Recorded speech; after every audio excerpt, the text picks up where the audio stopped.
Billy, listen, I know you peed a bed, man. So you're going to have to do something about that. What can I do to help? Yeah, how's this dude assume he hasn't done anything? Is there a medical problem that you cannot help peeing the bed? I say you hand him the card of a urologist. I don't know. You might need this someday. Slide it over. Is it? I mean, it's untrue, I guess. But like, could you feign having the same problem? Hey, sometimes I have urinary problems. I've been using this guy. So if you ever run into anybody that needs one, Yeah. is that the wrong? Do you ever wear Depends to bed? Because I'm just kind of wondering how comfortable they are. I mean, granted, it's going to be an awkward conversation, right? But like, I mean, I still think it's your business. and what do you know whether he's trying to take care of her or Yeah, not, right? Like, he yeah. probably spent many a sleepless nights on Google trying to figure out holistic remedies to try to straighten this up for him, and so far it hasn't happened. He could be trying really hard, you know? I mean, I can imagine going to someone and saying, "Man, I'm pretty sure you might have allergies. Have you gone to a doctor?" I mean, it's like they know if they have allergies. They'll go to a doctor. Let's see what Secular says. Yeah. Secular says, what would you want your friend to do if the situation were reversed and you were the person with the bedwetting problem? Friends communicate with each other. Talk privately with this person. I kind of assumed that was the deal. Like, you'd always be like, hey, Bill, you urinate your bed, I'm sure of it. I gathered a few friends to have a conversation. So say you think that there may be a problem and urge him to discuss it with a urologist. There's help for bedwetters, medications, as well as mechanical devices that in many cases can fix the problem. What kind of mechanical device? I don't want to. I don't. Ooh. Like a pot that you belt on? A belt-on pot? Anyway, but only if the sufferers and bedwetters do suffer, no help is available, and are willing to ask for it. Wow. That's an odd question. I think I'd stay away from the mechanical treatments. Something about that sounds like you're going to be sleeping in pee either way. And so, I mean, you just will put it on the bed. Hold on, we got another one. Ready? Yeah. Dear Life from the Path, I have been dating, quotes, Miles for 2 years. He will move in with me soon. Miles has 2 sons from his previous marriage. He loves them and sees them regularly. I can't help but feel a little jealous because he makes a huge effort to be with his kids as often as possible, entertaining them and taking them to nice restaurants. The issue I have is that Miles and I never go out. We have never been on vacation or had a weekend date. Our dates consist of eating a sandwich or me cooking. Is it normal to feel a little jealous, or should I call him out on it? Ooh, that's a real good question.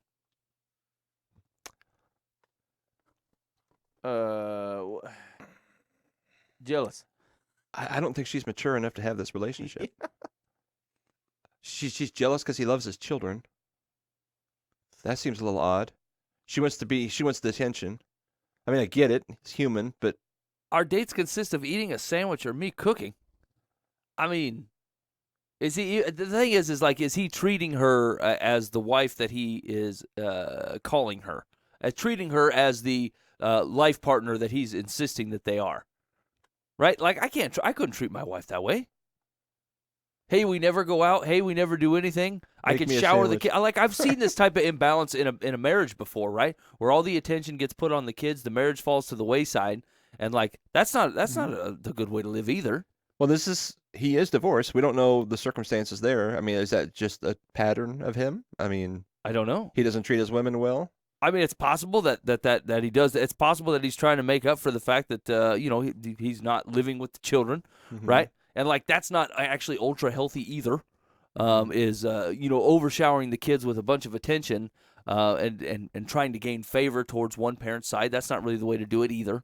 I don't know. The whole thing sounds kind of a little shaky. Like, maybe, and this is going to be a little harsh, right? But maybe you don't want to be part of this until it evens out. I don't even know it's a mistake to have him move in or however they're moving. I mean, that's obviously not a good idea. That's a mistake.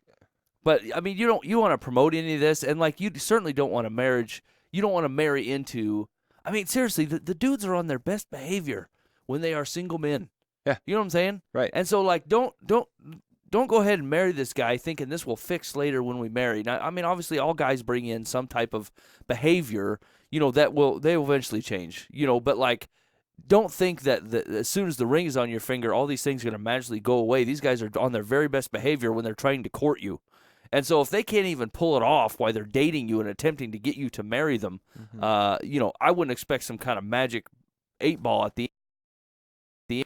Foolish. Yeah, there's someone better out there for her. I agree. Ben? Yeah, I would agree with that. Fair enough. Hey, so there was some. Sorry, I was a little bit distracted. I was checking on something. So I remember this irritated me earlier in the week, and I was going to check on it. So got a gaggle of Christian people sharing its celebration things like "Booyah, take that." That'll teach them on Target stock prices plummet. Sure. Okay, Target stock prices plummet after 1 million strong boycott over transgender bathroom policy. It's the lead story on Christian Post. Yeah. Okay, it said Target has seen its stock prices plummet after over 1 million people signed a petition pledging a boycott over its new bathroom policies, blah, blah, blah. Family Policy Institute of Washington reported that the company's stock fell from $84.10 per share on April 19th to roughly $79.36 on Friday, 36 cents on Friday, explaining that a loss of $4.74 per share would represent a corporate loss of over $2.5 billion if constant. Now, here's the thing. Like, can we just believe in a big God who does big things, that we don't have to celebrate silly things and then look stupid later on? Because here's two things that I wanted to check on that I thought were interesting. The first one is S&P was down over that time frame in general. Yeah. Okay, Target was certainly down more. I'll grant you that. But the S&P was down in general over that amount of time. Also, that is not near the lowest that Target has been. As a matter of fact, in February of this year, Target stock price was looked around 68. Okay, today it's at 80.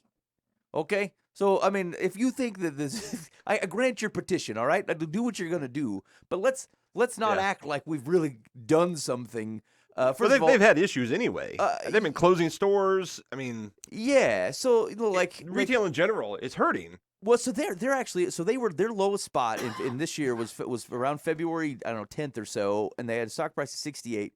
They've had a pretty sweet move over the past month and ran consistently above 80 for the last 2 months, dollars per share. So the truth is, if you're holding Target stock, you don't give a crap about the petition. You've been doing very well over the last few months. And so the truth is all we've done, if you are the Christian who's passing around the story on the Facebook and saying, "Ha, take that, boom," and then the stock market does what the stock market does, because the truth is it's full of greedy people who want to make money. They really do not care about your petition. They're generally not principled investors. That's not how people work. There's other places to put your money if that's what you're after. Okay, they want to know where they can make money, and so we just look silly. You look silly now because the big Christian headline over the last week is going to look at the stocks falling when it's not. This prior to this announcement was when it was at its lowest, and frankly, it's on its way back up. So, I mean, we beat them at their own game in the capital. Their stock is down. Like, if you don't understand the market, maybe you shouldn't comment on it. Maybe you shouldn't be sharing things. Yeah, but that article's a straight up lie. And second of all, I've been reading some of these arguments, and they're almost hilarious to me, right? Like, they're like, you got to show Target we mean business with your money and blah, blah, blah. And I'm like, hey, man, you're agreeing to fight Target with basically America's God. You know what I'm saying? Like, you're saying, look, America has chosen money as its God, and you're like, fine, if that's the field you want to play in, that's what we'll do. And I'm like, you could not have bailed on your principles any faster than what you have just done. You know, I'm not saying shop at Target, don't shop at Target. The truth of the matter is, I don't give a crap whether you shop at Target or don't shop at Target. But what I'm saying is, like, you took that whole conversation, decided to make it about money and about to make it an impact, and I understand that's the language they speak, okay? So I'm not saying that's completely off base. But you have turned around and worshipped the thing. Just as fast as they put out the product, the devil sits and smiles in his chair and go, all I needed was the Christians not to pay attention to Jesus and pay attention to where their money's going, they use. And that's all they've talked about all week. Who wins? Who wins? All he has to do is point you away from Jesus. That doesn't matter how slight or how effective, just get you to stop concentrating on Christ. And tell me that didn't happen. It's exactly what he's going for. So you don't support the boycott? I don't care. If I'm by a Target and I need something, I will probably go in the Target. You know, it's really what makes us silly is so inconsistent. I mean, if you're going to go all the way on this, it's like you probably need to dump your health care because I guarantee your insurance company has some of the similar policies. Agreed. Yep. You know, you've got to stop buying cars because I bet your auto dealer manufacturer, has some of these, Yeah, you it's- can't source clean money and you can't source clean goods. Yeah, Yeah, and yeah. who addressed it? Like Paul addressed this in 1 Corinthians when he was talking about sacrifice meat. He goes, buy it, don't buy it. Seriously, if it's going to cause you trouble, then don't buy it. But really, does it matter? The meat came from here. Here's the deal.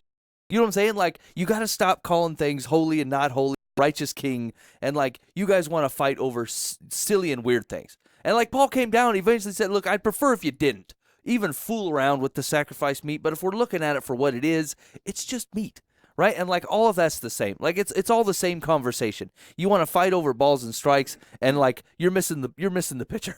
You know what I'm saying? You're missing the guy delivering the information. we keep forgetting we live in a pagan society. Yeah. Which it's funny because like that's the thing is like you'd have to completely ignore biblical counsel to see that they've been through this before. Not even 100 years after Christ was off this earth, they were having this exact conversation, except for in their cultural norms, which had to do with sacrificed meat. You know what I'm saying? Like, this conversation has totally happened before. Right on. Yeah, no, that's it. I thought that stock price, I thought we looked silly. That was interesting. And I meant to check it and see how silly we looked, and I was correct. Okay. Let's see. Secular's advice. What were we talking about? The bedwetter? No. The girl moving in with the guy who pays more attention to the kids. Yeah. Okay. Secular says, Miles appears to be a good dad, but your feelings are understandable and they should be discussed with Miles before he moves in. In romantic relationships, there's a certain degree of courtship that appears to be missing here. And believe me, unless you walk this through, nothing will change because he thinks the status quo is acceptable to you. It is pretty tough if he's obviously trying to impress his children and he's obviously not trying to impress you. That should tell you something. Yeah, because otherwise, I suppose at least demonstrates that he has the capacity to think in that way. Yeah, yeah. And then does not feel that way towards you. Let's go to a fancy restaurant. Hey, make me a sandwich. I mean, that's two different... Is it possible that he just has her wrong? Like she's not communicated well, or like he thinks this is what's okay for her? Yeah, so this happens a lot, right? Like, a dad can look at kids and go, this is what will make these kids joyful. You know what I'm saying? I can take them to a ball game. I can buy them a candy bar. I can't lose. These are all, knock it out of the park. He'll be 10 for 10. Same man looks at his wife and goes, I don't know, man, it's 50-50. I think she wants this thing, but I'm not sure. What if I say to do this thing? And then she'll be like, no, you forgot we were supposed to do that. Like, it's a lot more gray when you're dealing with an adult woman than dealing with kids. I can buy ice cream every night of the week, and I'm That's king true. dad. And I can't screw it up. And doesn't matter if I say, oh, man, I forgot. Let's go to this different dairy shop. And they're like, great, Dad, ice cream. That sounds great. I'm still the best, you know.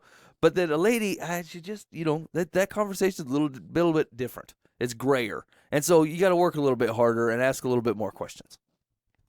All right. Dear Life from the Path, my fiance and I are good drivers and enjoy driving. But we get into arguments during road trips about who should drive. He feels he should drive because, quote, he's the man. I feel we should take turns. We both hate being the passenger. Can you give us some good advice? Wait a minute. Was that like a I'm male or I'm the man, and so I should be driving? I mean, I think that I am male. Uh-huh. That's how I interpreted it. Okay. That's not really a strong argument. It's just, I mean, I see that's what you're going with, but so that neither of them like to be the passenger. Both want to drive, and he's going with the I'm the man. So you. I mean, do these cultural standards even stand anymore? Do you know what I'm saying? Like, I feel like that was 50 years ago. That was like the man drives. Yeah, his argument's pretty weak. Yeah. I mean, it's my experience in our early years of marriage, we just kind of, wherever we went, we always just kind of split it. Hey, we're going to Kansas City. I'll drive there. You drive back. Whatever. We split it just because we both enjoyed whatever. Didn't even think about it. And at some magical point, I pretty much just did it all. And it wasn't like this Cheryl didn't like to drive or I demand to drive. It's just at some point it just became like, I'll just take care of it. I don't know, maybe it's when we had kids. I really don't know what it was that maybe she had something to do. Yeah, and actually, when you bring kids into the mix, like someone's got to stick their head back there every once in a while and throw down the law, or kind of say, hey, if you're gonna eat that yogurt, you're gonna eat it over your own clothes or whatever. You know what I'm saying? Like, right. And so, I mean, maybe that does start to sort itself out a little bit. Probably because I'd see maybe like them like spill yogurt on their shirt. I'm like, whatever, it'll clean, it'll dry, it'll come up, and she'd want to clean it immediately, and I'd be like, yeah, I just don't think of that stuff. And so she just decided maybe it's better if I'm here watching the kids because I'll keep them clean. It's Yeah, just- no, that makes sense. I mean, I keep it terrible. In fact, I hate trying to watch the kids in the car. yeah, I yeah. stink at it. It makes me nervous, and I look back there, and I can't reach as far as I want to reach, and Yeah. they're making a lot of noise, and they always want something, and I feel like, man, I just want to stare at the road and act like I got other stuff to do, and let my wife handle that. You know what's I've never run into that I thought I would eventually give into, but I've had never any reason to do it, is like the classic, look, I'll turn this car around, or I'll stop the car. And like I've thought before, I've looked back there, and they're very much misbehaving, and I think to myself, I should threaten to stop the car. And then it occurs to me that, like, no way, man, I run this car. I'm not stopping this car for you just because you're misbehaving. We're going to where we're going because that's where I want to go. And then I'll deal with you when we get there. But, like, there's no way I'm inconveniencing myself by pulling over the shoulder and letting you win this one, you 3-year-old girl. I mean, that just seems foolish.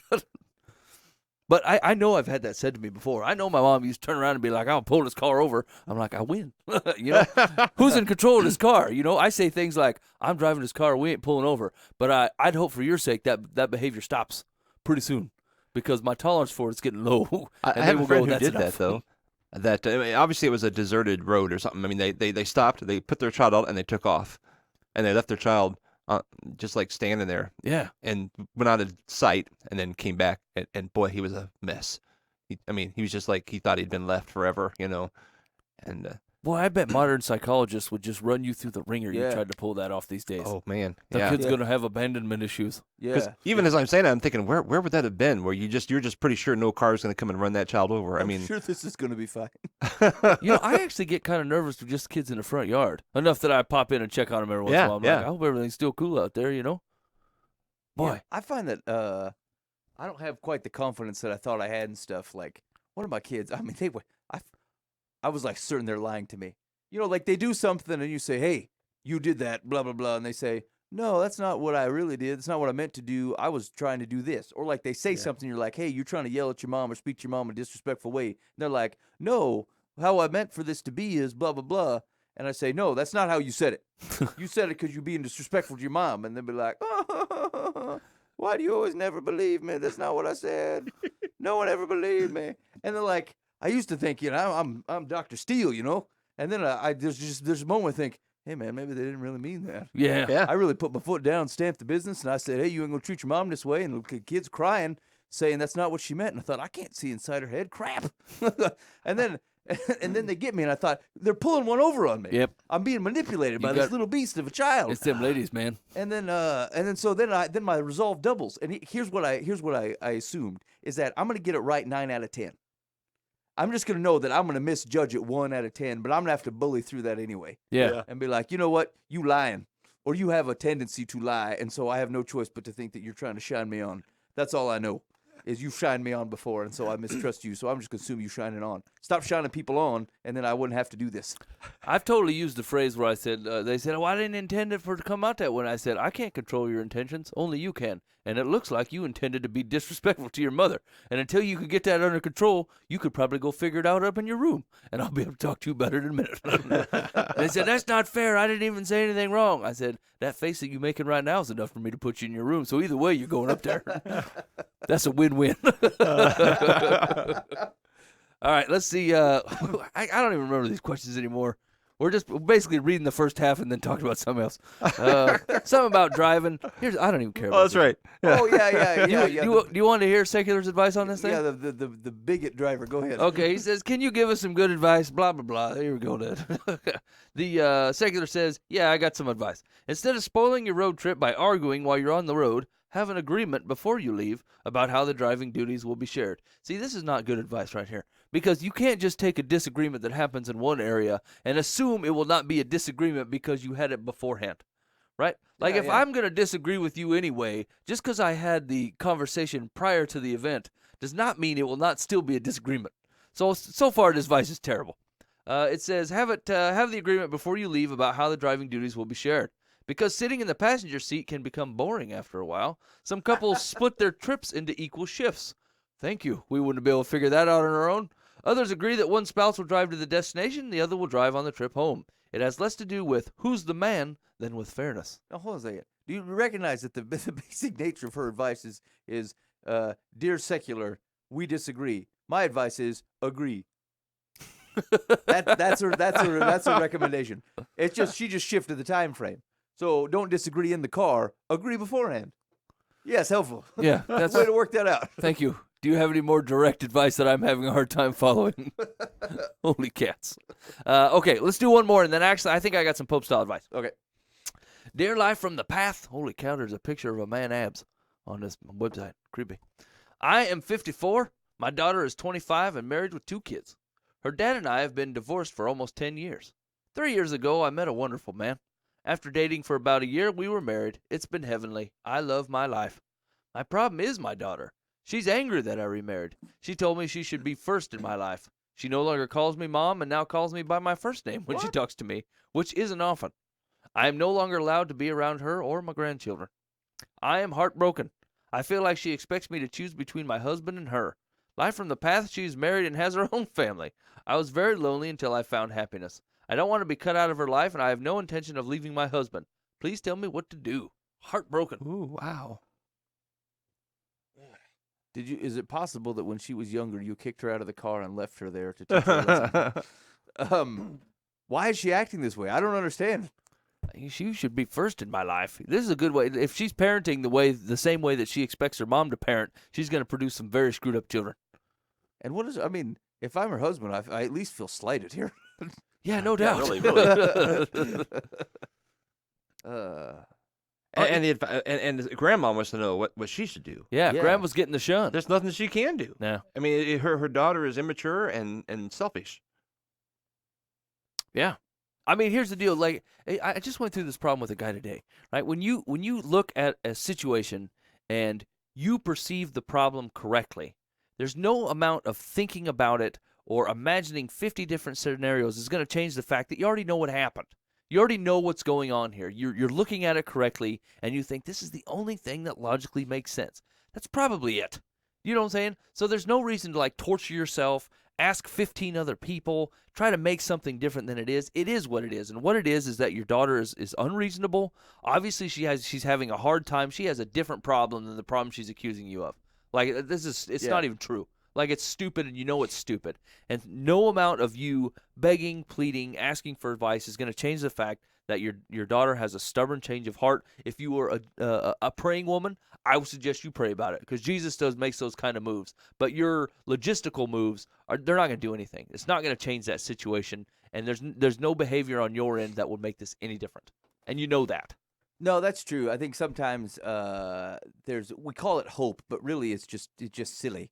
We're looking for tricks to situations that like you very well know, right? And it creates sometimes that's what creates anxiety in people's lives, is they feel like they haven't thought enough about it, or they're not putting enough effort into solving a problem or whatever. And the truth is, any extra time they're putting into it is attempts to try to treat the problem as if it's not what it is, or that there's a trick to resolve a problem. Hey, man. I got a friend of mine, and he keeps buying crack cocaine. Okay, he needs to stop buying crack cocaine. That's really the nature of the deal. There's no like magic words to say. There's no sweet pamphlet that I think is going to change the thing. 12 steps away from crack cocaine. Yeah, like being close to a guy, and he wants to be off the crack cocaine. Good, I think you've got yourself a start there. Yep. But like, you see this in marriage relationships. We're actually, my wife and I were talking. Our kids are bickering. They're bickering, and they don't seem to like each other, and they're just being irritable and irritating to deal with. And the truth is like, you could spend 2 weeks trying to think through a magic answer as to what's the thing behind your kids acting silly or acting ridiculous. But like, the basic things tend to be the basic things. First of all, I don't pray for or about my children or with my children often enough in settings that aren't bedtime. Like, it's a structured thing. It's just what we tend to do.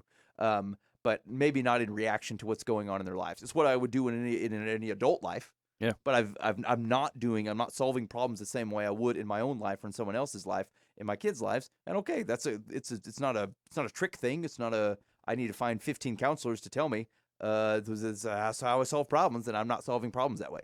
And so, like, it's weird how much anxiety or how much time people think, like, I've been real worried about this, or I've been trying to help with this. And really, it's fighting to find answers that are different than what the reality is, and then just learning to deal with the reality.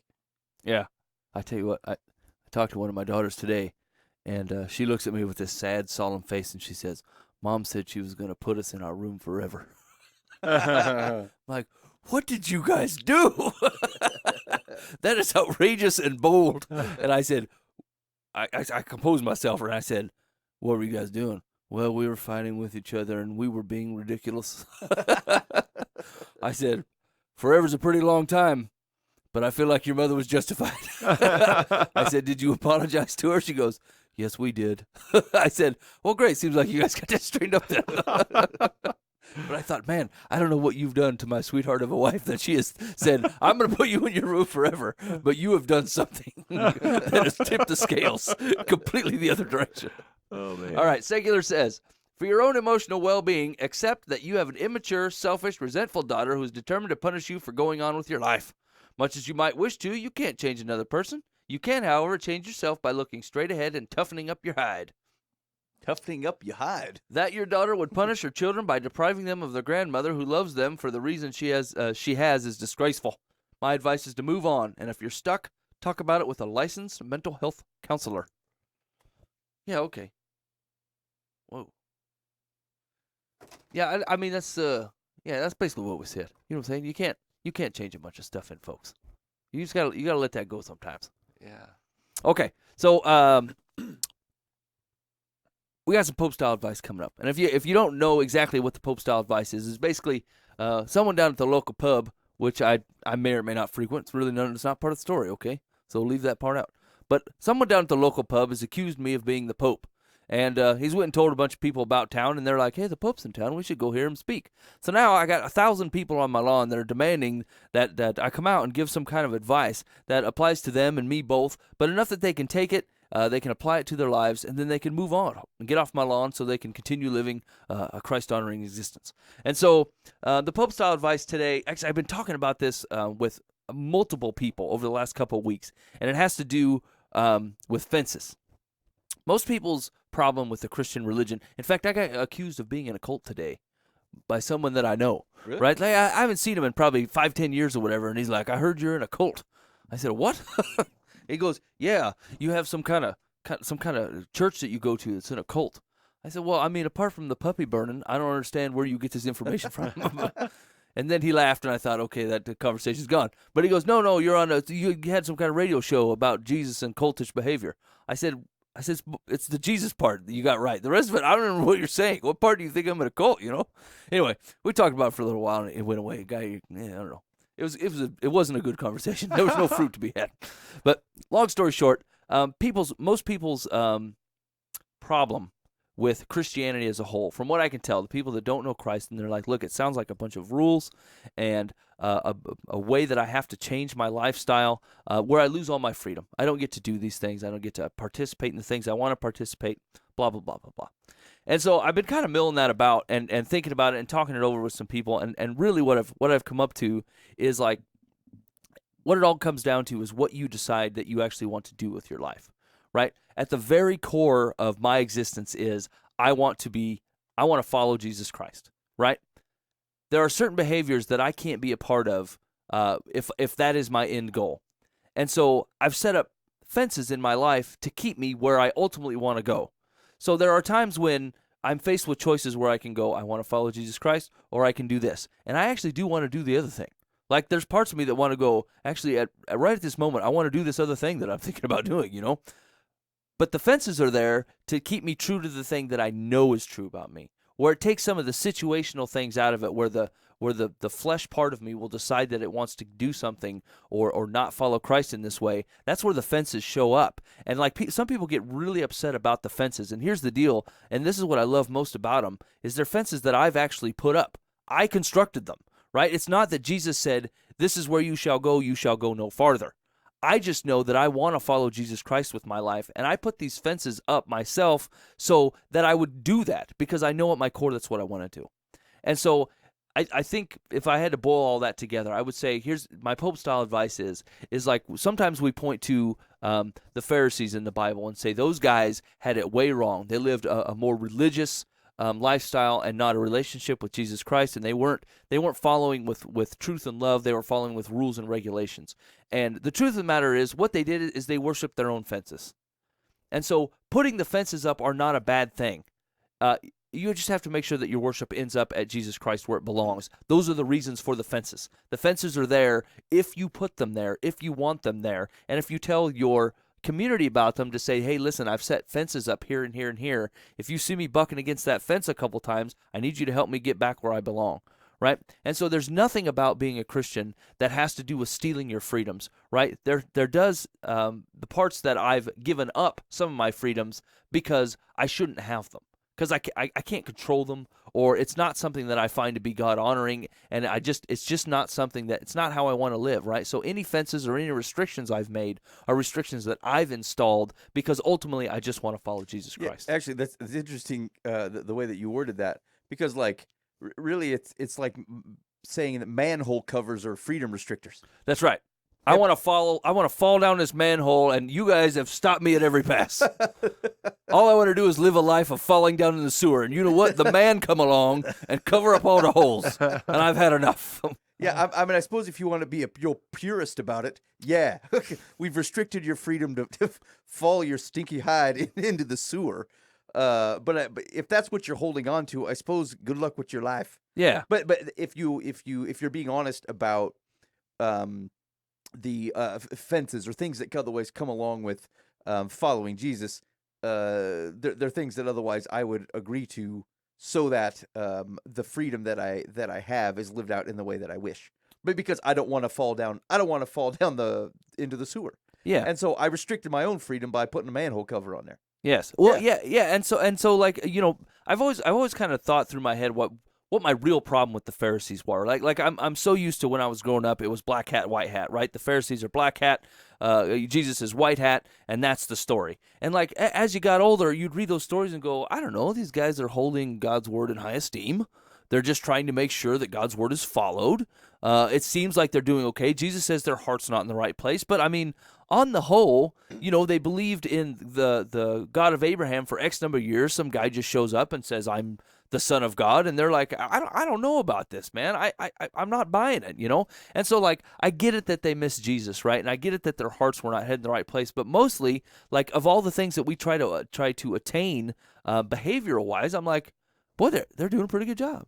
You know what I'm saying? But the truth of the matter is, they just ended up worshiping their own fences. Yeah. They put in 6 steps away from sin and said, this is now the law. And like, that's not what God requires of everybody all the time, right? Now, if that's what keeps you following the heart of Jesus Christ, then yeah, you've made the right decision. But like, they were worshiping their own fences, and that's the problem. And they impose those on other people. And then they said, my fence is now your fence, right? Yeah. And like, sometimes that's where we screw it up in church sometimes. Yeah. Is we say, look, my fence is I don't drink, right? That is not a fence for everybody. That's your fence. And you can choose to put it in, and you can choose to take it away. But the truth of the matter is, if you can't handle it, boy, you put the fence up and you say, that's my fence. And I don't move it, and I don't blame you for not having one. But as for me and my house, we put this fence up, and that's how it works, right? And so, like, that's not the obviously the particular sin God has set a line for. God said, this is apart from me, right? But it's, you get to decide where your fence is and how close you can be to that thing before you can't stop yourself from jumping into it, right? And like, that actually is quite a bit of freedom that God gives. He didn't create a bunch of robots to do this and act this way. He says, look, all I'm asking is that you follow me, and then you can choose to encapsulate that in any way you wish. But if the goal of your heart is to follow me, you'll put those fences up on your own. I'm not taking any freedoms away from you. You're actually trading your freedoms willfully to follow a God that you know created you and loves you. And so, like, if you can look at it in that perspective, it's really not the fundamentalist hardcore thing that they try to make it out to be. And that's some of the harder things people have with following a life of following Jesus Christ is some of the fences that we've brought along with it as a church, and then just try to impose on them. And they're like, man, I don't want anything to do with that. Yeah, I don't know. That's, I suppose, the things, because I'm trying to protect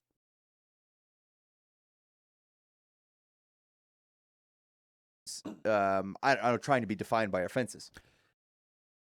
Yeah, and like some of the people, like and I've had this conversation with multiple people, and actually it applies.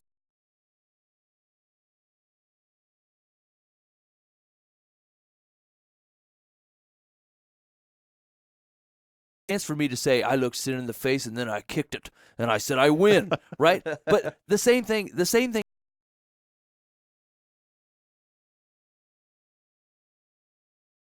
Take every sin that's ever plagued me.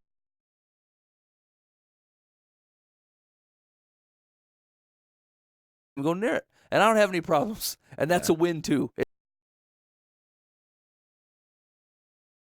the same win, and we act as we're prideful. Pull yourself. As Americans, right? We want to win. We want to defeat it. And so, like, if I can accomplish that, that fence has done its job. That's what I want. So anyway, that's the Pope style advice. Set up fences. Do it with some freedom. Don't take fences people have imposed on you. Find out that if the goal of your heart is to follow Jesus Christ, you'll set your own fences up and you'll respect them, and you'll tell at least a guy or two around you that says, these are where my fences are. I want you to keep it on me. And because if the ultimate goal of your heart is to follow Jesus Christ, you'll do this on your own. It's what you want. Yeah, agreed.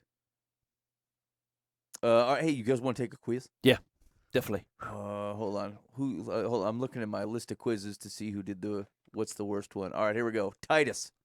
Oh, no. Quiz on Titus. Titus. All right. What nationality, the category is the early church. This quiz was on Titus. What nationality was Titus? Greek, Roman, Hebrew, Syrian? Greek. No. Yes, Greek, because he wanted to get circumcised too. He had to get circumcised, so it's not Hebrew. Yeah. I don't think he's Roman, so I think he's either Greek or Syrian. Greek. I think he's Greek. Dan?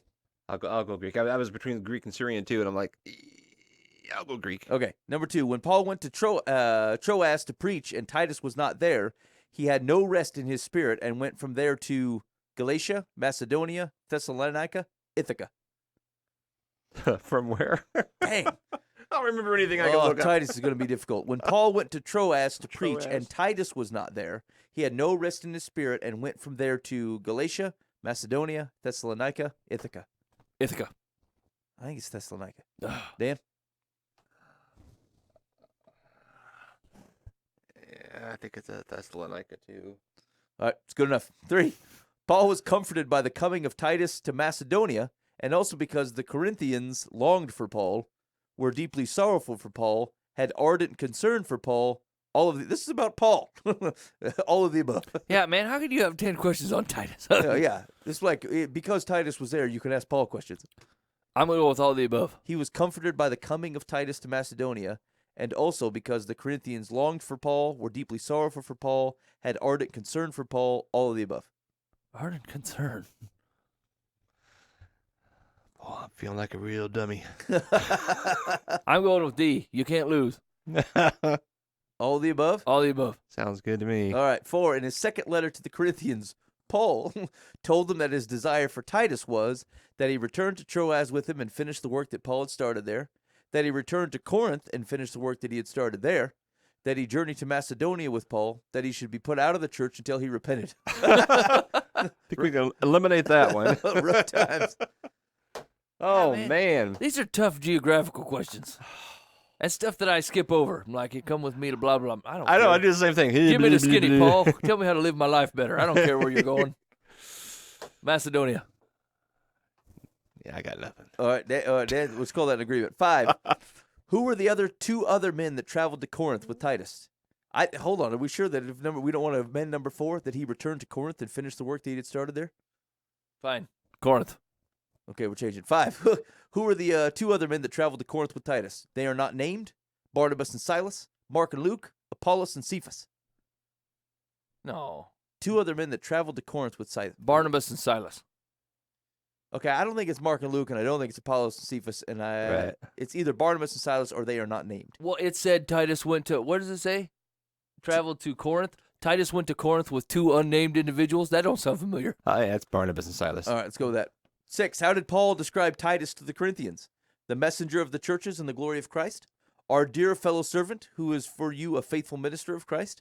He is my partner and fellow helper concerning you, a faithful minister and fellow servant in the Lord. Oh, It's all the same thing. Not in the Greek, Mike. Don't you know the Greek? Man. So it seems weird that you would provide, unless this is a trick. B is our dear fellow servant who is for you a faithful minister of Christ. And D is a faithful minister and fellow servant in the Lord. Okay, Paul says of Christ a lot. Go B. Dear fellow servant who is for you a faithful minister of Christ? Yes. B. I was leaning towards C. He is my partner and fellow helper concerning you. Well, because he says concerning you a lot. You're borrowing from Paul language. Yeah. Dan, you're the tiebreaker. See, I was leaning toward D, so A faithful minister and fellow servant in the Lord? Yeah. So that's close to B. Mike? Good enough. Okay. D it. Oh, no wonder this one's terrible. 7. Paul told the Corinthians that both he and Titus had done all things for a reason. Why? why not? We'll see if that's one of the options. Number 1, for the establishment of the kingdom on earth, so that you will know that the love of money is the root of all evil, for your edifying, to make known to you the mystery of Christ in you, the hope of glory. Yeah, 4, fourth one? D. yeah. Dan's in for D. I'm holding I could be swayed. a partial love for edifying, We're for your screwed. edification. There's no way. 8. In his letter to the Galatians, Paul told them that he went to Jerusalem with Titus and John Mark, Silas, Luke, or Barnabas. Luke. Paul told the Galatians that he went to Jerusalem with Titus and... Oh, wait, this is probably when he was going to the Jerusalem Council, right? Luke. So Barnabas would have been vouching for him.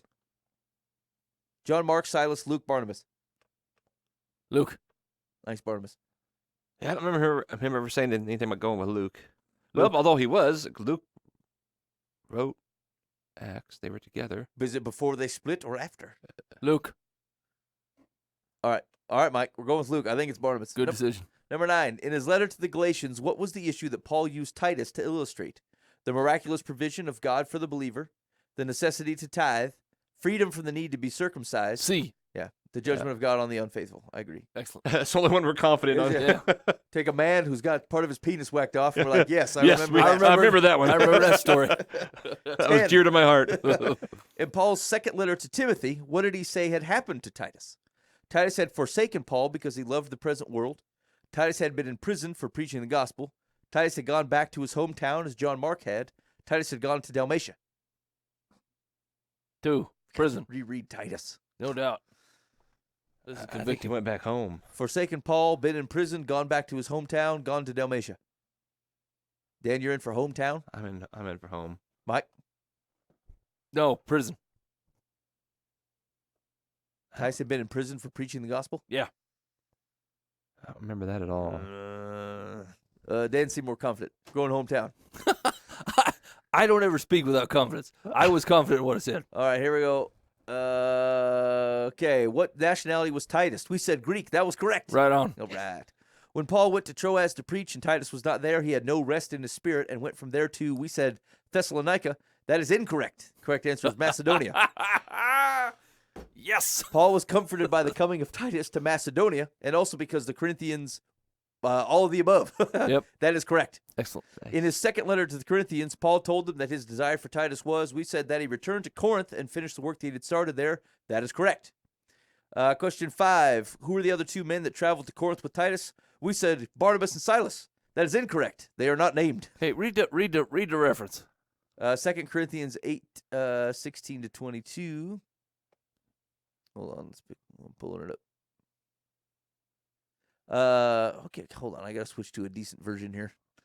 But thanks be to God who putteth the same earnest care for you into the heart of Titus. For he accepted indeed our exhortation. But being himself very earnest, he went forth unto you of his own accord. And we have sent together with him the brother whose praise in the gospel is spread through all the churches.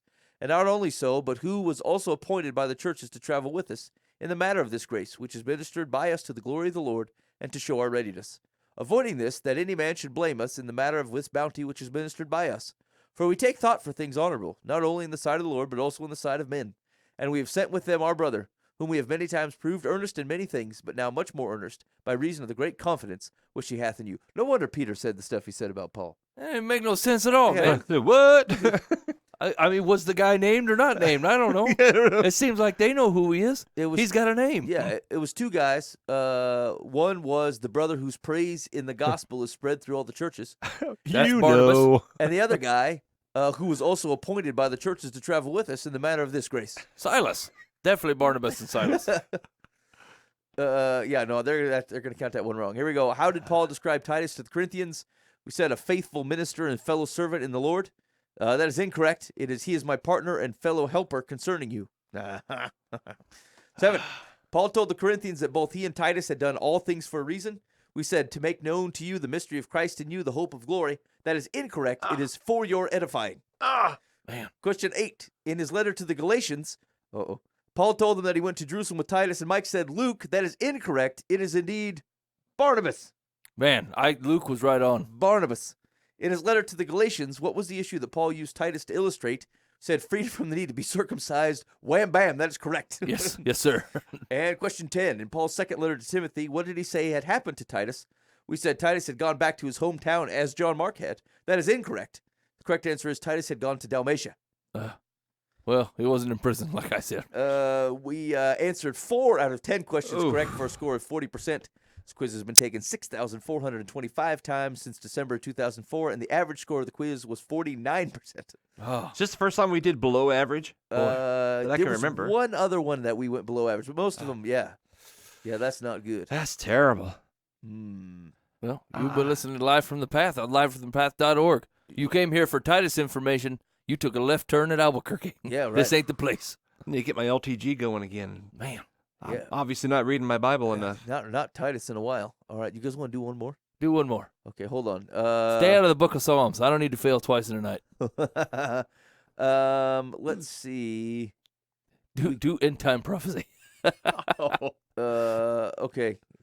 People. Oh man, this is gonna be weird. The beast and the false prophet. Oh, no. That's 12 questions. Here we go. Paul wrote to the Thessalonian church and told them that before Jesus returns to earth, the man of sin will be revealed.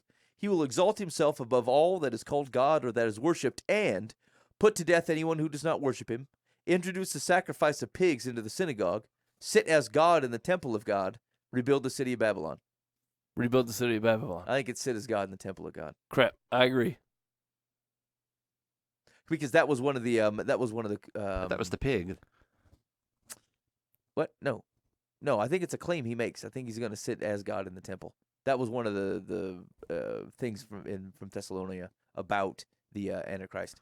I chose this one because it's kind of Ben's wheelhouse. I think it's sit as God in the temple of God. Okay, agreed. Dan, did you feel strongly about another one? Isn't that the whole desolation thing? And some people interpret that as the... Yeah. Anyway, but... Yeah. I'll go with you. Okay. The Apostle John saw a vision, and a beast rose out of the sea, having 7 heads, and upon his heads the name of blasphemy. He then saw one of the heads was wounded to death, and the deadly wound was healed, and all the world wondered after the beast. Infected, and all the birds of the air ate his flesh. Not unto death, but the beast who was not any more, or fatal, and the entire world mourned for the passing of the beast. Oh, man. That'd be the healed one. Healed. Yeah, it's healed. Excellent. 3. The beast that John saw rise out of the sea spoke great things and blasphemies. How long was he given power for? 42 hours, 42 days, 42 months, 42 years. Time and half a time and time. 42 days. Crap. I don't know. Months. 42 months. Okay, excellent. 4. John saw a second beast coming up out of the earth, and he had 2 horns like a lamb, and he spake as a lamb, dove, lion, dragon. Drag. 2 horns like a lamb, spoke as a lamb, dove, lion, dragon. Had to be dragon. Crap. Everybody's in for dragon? Yeah. Sure. All those other things are Christ types. How was the second beast able to deceive the inhabitants of earth? With smoke and mirrors, by means of miracles which he had power to do. He had 2 faces, one like a lamb and one like a wolf. He was able to do crafty transactions in the financial institutions. Well, that's great. I'm going to go number B. By means of miracles which he had power to do. Yes. Yeah, I agree. 6, for what reason is the mark of the beast given to men? So that they can buy and sell? So that they can open and close doors without keys? So that a record can be kept of what type of car they own? So that a record can be kept of how many children they have? What? That's not the right rendering of that, but I think they're intending for That they can buy and sell. Yeah. 7. What is the mark of the beast? A literal mark that we put on people's foreheads or right hands? A record that is kept of what type of car people own? A computer called deep thought? A capitalistic ideology? It is a personal lifestyle of death. Is there a none of the above? I don't know how to answer that, Ben. That is not a. They're looking for a. Yeah, that is not what the. That's like when you're in science and you got to put a answer for evolution you don't believe, but you got to do it anyway because you know what they're looking for. You know, it's like, okay, I'll just tell you what you want to hear. That makes me sick to put that. All right, 8. The mark of the beast will be applied to one of two sites in everyone's body. What are boy, they're obsessed. What are they? In the back of the neck or in the thigh? In their left hand or in the right hand? In their right hand or on their forehead? In their elbow or in their knee? Right hand or forehead? Yeah, thanks, right hand, forehead. Phylactery Town. What will happen to people who worship the beast and his image and receive his mark? They will go into oblivion as they had never lived. They will be given the chance to change their testimony and live. They will join with those at the glassy sea singing the song of the Lamb. They will drink the wine of God's anger and be tormented with fire and brimstone. Wow. D. So I go. Yeah, I think it's I don't agree with how they got there, but I think they're intending D. 10. John saw something like a sea of glass mingled with fire, and those that had victory over the beast and his image and his mark and the number of his name were standing on the sea of glass with harps. What were they doing? Playing the harps? Standing silently waiting for God to speak to them? Singing the song of Moses, the servant of God, and the song of the Lamb? Singing psalms and hymns and spiritual songs that they learned on earth? Playing the harps, Ben. What is the harp that goes unplayed? It's nothing. I think they're singing the song of Moses. If I'm placing them in the right place. Hey, hit that playing the harps box. Okay, all right, playing the harps. Yeah. 11. What judgment did God give the beast and the false prophet? They were not judged. They were sent into outer darkness. They were to be bearers of the light of his presence forever. They were cast into a lake of fire burning with brimstone. Brimstone. Lake. All right, 12. John saw the souls of them that were beheaded for the witness of Jesus and for the word of God, and which had not worshipped the beast, neither his image, nor had received his mark upon their foreheads or in their hands. And they were made lords over many, were sent back to earth to live again, prayed for the souls of those who had gone before them, lived and reigned with Christ for 1,000 years. C. Darn it. D. 1,000-year reign. I think they're intending to be lived and reigned with Christ for 1,000 years. You don't like any of this quiz, Ben. Yeah, there's parts of it that yeah. Dan, did you feel strongly about another answer? I feel strongly that they're screwed up. All right, here we go. See how we did. All right, number 1. Paul wrote to the Thessalonian church and told them that before Jesus returned to earth, the man of sin will be revealed. He will exalt himself above all that is called God or that is worshipped. And we said, sit as God in the temple of God. That is correct. 2. The Apostle John saw a vision, and a beast rose out of the sea, having 7 heads, and upon his heads the name of blasphemy. He then saw one of the heads was wounded to death, and the deadly wound was, we said, healed, and all the world wondered after the beast, and that is correct. Question 3. The beast that John saw rise out of the sea spoke great things and blasphemies. How long was he given power for? We said 42 months. That is correct. Question 4. John saw a second beast coming up out of the earth, and he had 2 horns like a lamb, and he spake as a, we said, dragon. That is correct. Question 5. How was the second beast able to deceive the inhabitants of the earth? We said by means of miracles which he had power to do. That is correct. For what reason is the mark of the beast given to men? We said so that they can buy and sell reluctantly. That is correct. What is the mark of the beast? Your answer, we said a literal mark that will be put on people's foreheads or right hands. That is correct. The mark of the beast will be applied to one of 2 sites in everyone's body. What are they? We said in their right hand or on their forehead. That is correct. What will happen to people who worship the beast and his image and receive his mark? They will drink the wine of God's anger and be tormented with fire and brimstone. That is correct. Question 10. John saw something like a sea of glass mingled with fire, and those that had victory over the beast and his image and his mark and the number of his name were standing on the sea of glass with harps. What are they doing? We said playing the harps. That is incorrect. Hey, man, who loads up a harp and only to not play it? I mean, the harp is a gigantic instrument. It's a think piece. It's to give an image. Anyway, the correct answer was singing the song of Moses, the servant of God, and the song of the Lamb. Nobody even mentioned that. 11. What judgment did God give the beast and the false prophet? We said they were cast into a lake of fire burning with brimstone. That is correct. And number 12, John saw the souls of them that were beheaded for the witness of Jesus and for the word of God, which had not worshipped the beast, neither his image, neither had received his mark upon their foreheads or in their hands. And they, we said, lived and reigned with Christ for 1,000 years. And that answer is correct.